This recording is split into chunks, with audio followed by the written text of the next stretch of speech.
like, what do you want me to do, Mom? No. Ooh, look at all that static. I'm full of electricity. Oh my God. So it's a beautiful, cold day, yeah, in Maryland. On my way to Delaware. Yeah, so what's up with me? I had such a crazy experience the other day that, well, it's actually the night before, last night and the night before last. So I'd done some meditation just to, you know, the ones I do, not for anything specific like traveling. So I really didn't expect to be traveling at all. I've been very tired when I hit the bed lately, but my mood has lifted greatly lately. I don't know why. I'm trying to get out in the sun a little more, and I think that has something to do with it, but it's just been a little more hopeful. Is that the word? I don't know. Anyway, so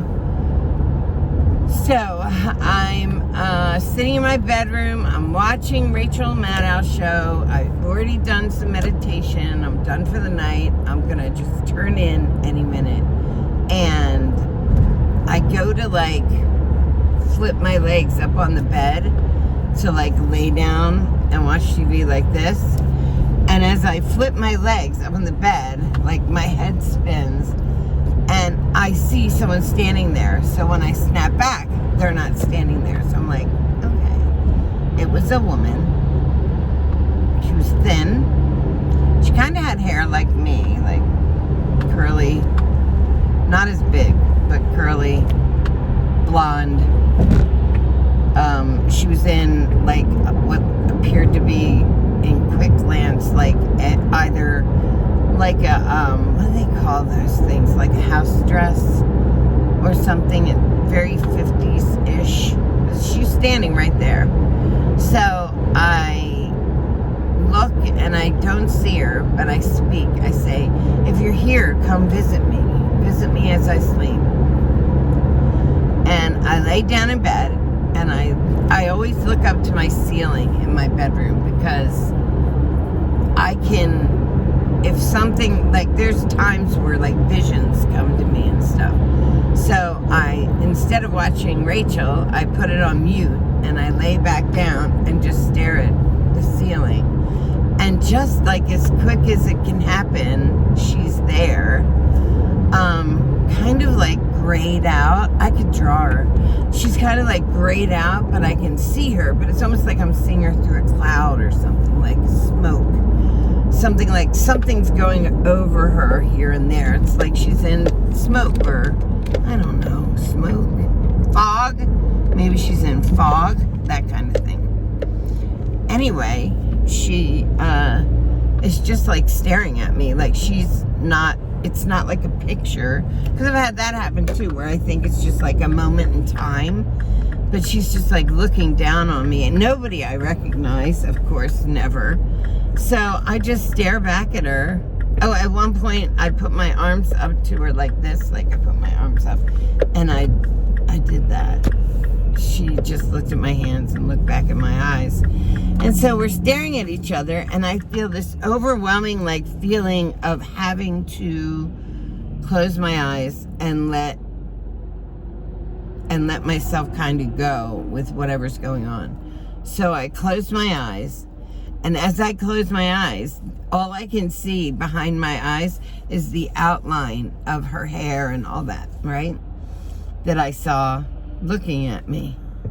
So I see this outline, and I'm lying there, and I start doing circular breathing, breathe in, like all that diaphragm breathing. So as quickly as I can even feel, and I'll tell you what happened. It felt like, okay, have you ever been tubing? I know this is going to sound crazy, but you ever been tubing and you're holding on to the thing, or you're holding onto the tube and you're going through the water, like you can feel the pressure of the water hitting the tube or you as you're trying to slice through it fast. That's what it felt like. All of a sudden, all this pressure was on me, like almost like rushing water. And I was trying to hold on to something, I don't know what, to get through it or whatever. And so all of a sudden, like, so I'm like, shh, like this, you know, is what I feel. And all of a sudden I pop out on the other side. Where am I? Where am I? At the cabin. I haven't been to the cabin in a really long time. I have no idea why I'm called there. But I'm called there at this point because this isn't me. I didn't start out my night at all wanting to travel. This came to me. So I'm in the back room where I always start, where I have this like trunk in the back room where I take everything off, you know, and when I start, like where I want to travel, I start by taking everything off, my body, my worries, my everything, and putting it in this very heavy box, this trunk, and closing the lid. And that's gone now. And I can concentrate on traveling. So, that all being said, I'm in the cabin, but it feels like everything's already in the trunk. So I start to walk out. I walk out of the cabin and I walk into the living room. And the living room has, or the big room, I don't know what you want to call it. It seems like a living room to me. There's never anything in it unless somebody else like brings it. Like there's no furniture. It's just a mud floor, like a hard packed mud floor. And I think there's a fireplace, but it's in the shadows so far back I can't see. And then like when Jeff showed up there, he brought a chair with him, like he was in a chair. But the next time I saw it, the chair was gone too, not just Jeff.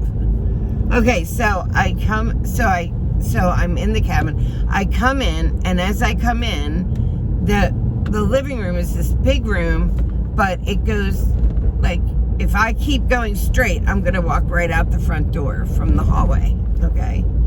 But to the left is the living room, and it's so dark there that, hold on,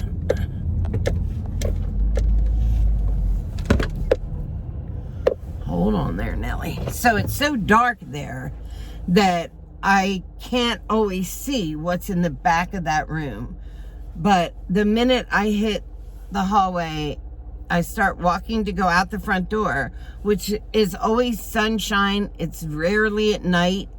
I can't even remember the last time I saw it at night. So I go to walk out because there's usually that woman in the stream. You know, there's this woman that is naked and she hangs around there, and I don't know who she is. I've tried to get her name like half a dozen times. She won't tell me.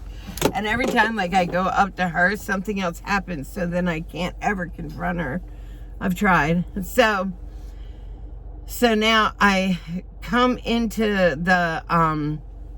the living room, and I look down the living room, and the living room just gets darker and darker the farther away from me it is.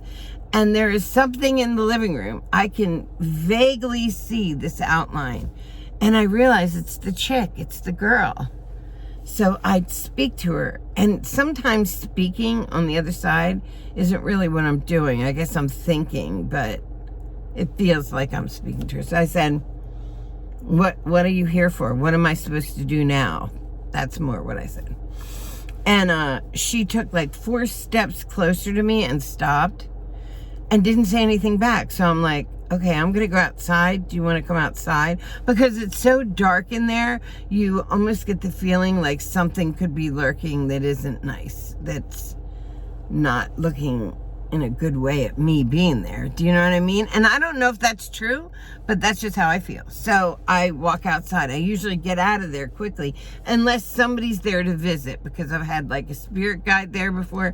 I've had the naked girl there before, and I've had Jeff there before. So, okay. And then I had this dog-like weird creature that I don't know where he ever ended up, but whatever.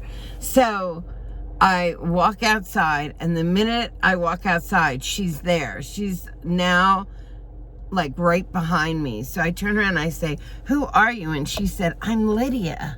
And I'm like, somebody gave me a fucking name. Do you know how rare that is? Like, I've only had that happen a half dozen times. So I'm like, "Lydia, do I know you? Have I known you?" She doesn't answer me. I'm like, "Wait, are you part of my heritage? And she says, yes. And I said, oh. And then I realized what I thought was a house coat was really like a peasant garb or something. So I'm like, are you like a long lost cousin? She doesn't say anything. I say, are you like part of my bloodline? And she goes like this. So I'm like, oh my God, I'm so ecstatically excited. I said, when were you born? How far back? She doesn't answer me. I'm like, is it recent? And then I look at that clothes again. I'm like, nope. What she has on is not recent. Not even like as recent as the 1800s. Like something else going on here.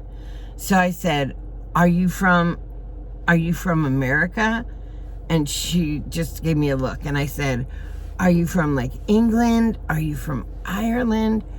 Are you from like Norway? Or are you up in Scandinavia? And she like eyes open big. I said, oh, so you're way back.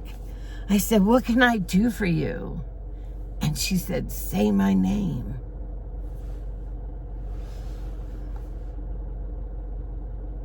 That kind of got to me. Say her name.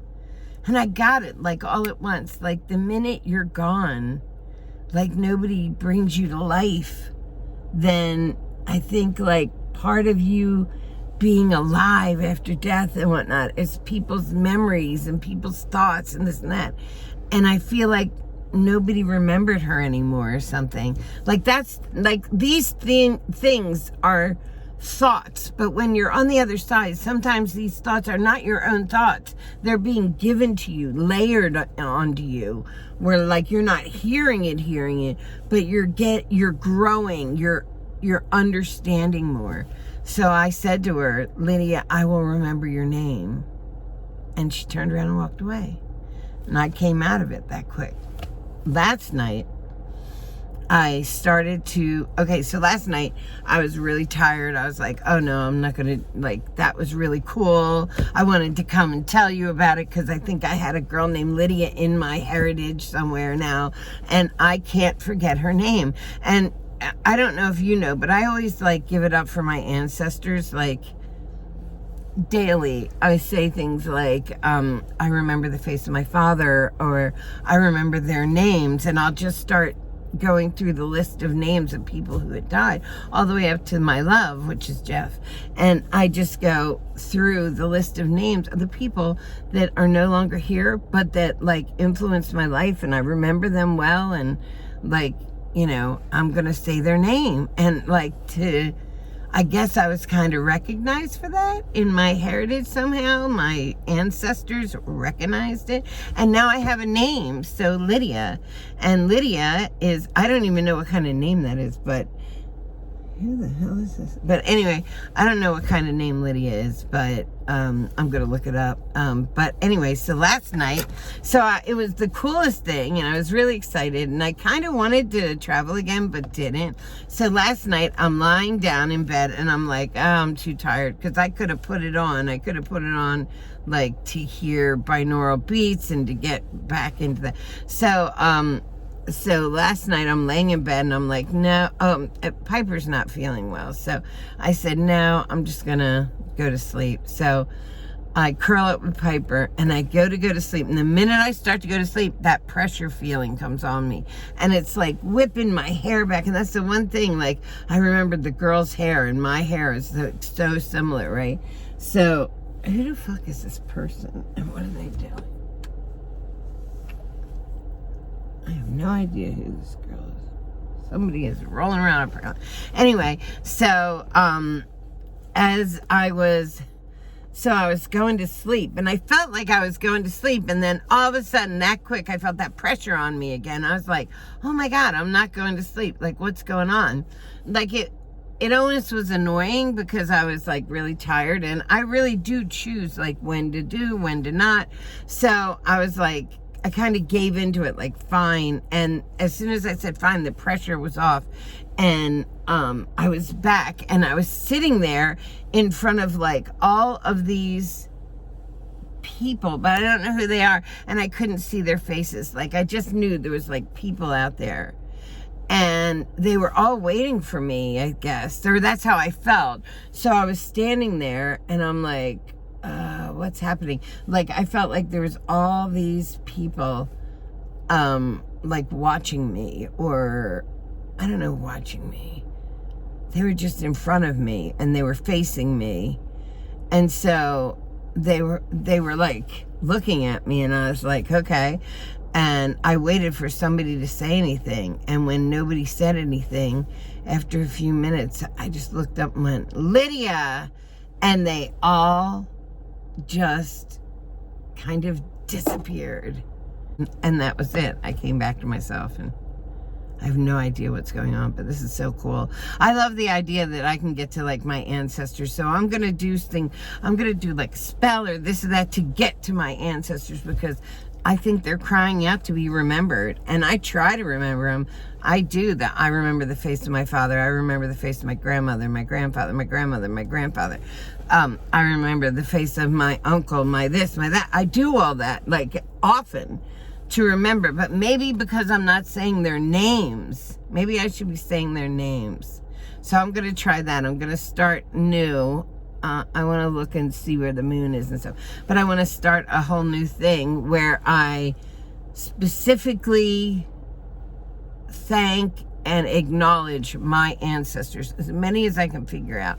So I've got to go into like some genealogy stuff. I want a list, and I'm going to do the list almost like you do a mantra, and see what happens. See if like I start getting, you know, some blessings from the other side, things like that.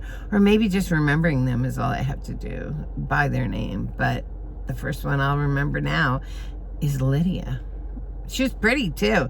I'm like, is that my relatives? Good, because they're cute. All right, guys, I gotta run, but I love you, and I'll keep you posted. Bye.